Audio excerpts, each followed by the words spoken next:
Hi అండి, welcome back to తేజ్లు kitchen. అందరూ బాగున్నారా? ఇవాళ బ్రెడ్ అండ్ పొటాటోతో ఒక సూపర్ టేస్టీ స్నాక్ రెసిపీ అయితే షేర్ చేస్తున్నాను. ఈ స్నాక్ రెసిపీ పిల్లల దగ్గర నుంచి పెద్దవాళ్ళ వరకు అందరికీ ఖచ్చితంగా నచ్చుతుందండి. ఇది ఈజీగా చేసేసుకోవచ్చు, బట్ కొంచెం ప్రాసెస్ ఉంటుంది. కానీ చేసుకొని తిన్నాక మాత్రం అవి ఏమీ గుర్తురావండి, అంత బాగుంటుందన్నమాట. సో లేట్ చేయకుండా ప్రాసెస్లోకి వెళ్దాం. ముందు ఒక 2 మీడియం సైజ్ పొటాటోస్ని తీసుకోండి. వాటిని ఇలా 2 పీసెస్గా కట్ చేసి ఒక బౌల్లో వేసుకొని అవి మునిగేలాగా వాటర్ పోసుకోండి. వీటిని ఒక 15 మినిట్స్ పాటు స్టవ్ మీద బాయిల్ చేసుకోవాలి. నేను నా ప్రీవియస్ స్నాక్స్ వీడియోలో కూడా చెప్పాను, ఎప్పుడైనా సరే మనం స్నాక్స్ చేసేటప్పుడు పొటాటోస్ని ప్రెషర్ కుక్ చేసుకోవడం కన్నా కూడా ఇలా బాయిల్ చేసుకుంటేనే టేస్ట్ అనేది బాగుంటుంది. 15 మినిట్స్ తర్వాత చూడండి, పొటాటోస్ అనేవి ఇలా ఈ మాత్రం కుక్ అయితే సరిపోతుంది. ఇప్పుడు స్టవ్ ఆఫ్ చేసుకొని అందులోని వాటర్ అంతా వంచేసుకొని ఇలా ఒక బౌల్లో మ్యాష్ చేసుకొని పెట్టుకోండి.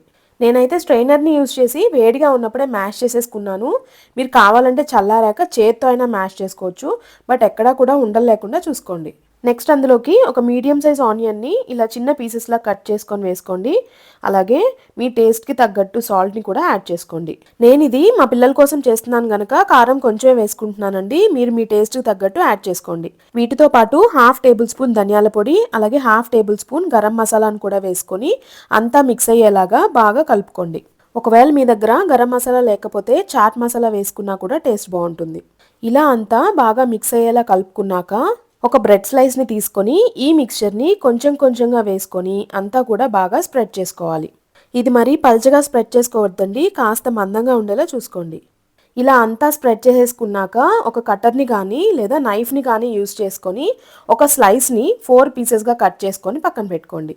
ఇదే ప్రాసెస్లో మిగతా స్లైసెస్ అన్నిటినీ కూడా రెడీ చేసేసుకున్నాక ఒక బౌల్లో 2 టేబుల్ స్పూన్స్ మైదా, అలాగే 2 టేబుల్ స్పూన్స్ కార్న్ఫ్లోర్ని కూడా వేసుకొని కొంచెం వాటర్ యాడ్ చేసి ఉండలు లేకుండా ఫైన్ లిక్విడ్ లాగా రెడీ చేసుకోవాలి. ఇక్కడ చూడండి, ఈ లిక్విడ్ అనేది ఎగ్జాక్ట్గా నేను చూపిస్తున్న కన్సిస్టెన్సీలో రెడీ చేసుకోవాలి.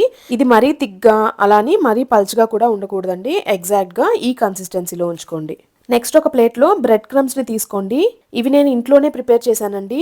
జస్ట్ ఒక 2 బ్రెడ్ స్లైసెస్ని తీసుకొని మిక్సర్ జార్లో వేసుకొని ఒక్కసారి అలా గ్రైండ్ చేసేసుకుంటే ఇవి రెడీ అయిపోతాయి. ఇప్పుడు మనం ముందుగా రెడీ చేసుకున్న బ్రెడ్ స్లైసెస్ని తీసుకొని ఇలా ఒక్కొక్కటిగా మైదా లిక్విడ్లో డిప్ చేసుకొని తర్వాత బ్రెడ్ క్రమ్స్తో కోట్ చేసేసుకొని పక్కన పెట్టుకోండి. ఇదే ప్రాసెస్లో ఒక 4 to 5 పీసెస్ని రెడీ చేసుకున్నాక స్టవ్ మీద ఒక వెడల్పాటి ప్యాన్ తీసుకొని షాలో ఫ్రైకి సరిపడా ఆయిల్ వేసుకొని ఆయిల్ బాగా హీట్ అయ్యాక ఫ్లేమ్ని మీడియంలో టర్న్ చేసుకొని ఒక్కొక్కటిగా అందులో వేసుకోండి. వీటిని వేసిన వెంటనే కదిలించకండి. ఒక 1 మినిట్ ఫ్రై అయ్యాక తర్వాత రెండో వైపుకి టర్న్ చేసుకొని అన్నీ కూడా గోల్డెన్ షేడ్ వచ్చే వరకు అటు ఇటు తిప్పుకుంటూ ఫ్రై చేసుకోవాలి.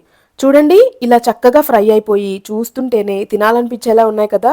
ఇప్పుడు వీటిని టిష్యూ ఉన్న ప్లేట్లోకి తీసేసుకొని సర్వ్ చేసేసుకోండి. ఈ రెసిపీని ఖచ్చితంగా మీరు ఒకసారి ట్రై చేయండి. నెక్స్ట్ టైం నుంచి మీ ఇంట్లో వాళ్ళందరూ కూడా ఇవే కావాలని అడుగుతారు. ఈ టేస్టీ స్నాక్ మీకు అందరికీ నచ్చిందని అనుకుంటున్నాను. నచ్చితే వీడియోకి ఒక లైక్ ఇచ్చి మన ఛానల్ని సబ్స్క్రైబ్ చేసుకోవడం మాత్రం మర్చిపోకండి. మరో మంచి రెసిపీతో మళ్ళీ కలుద్దాం.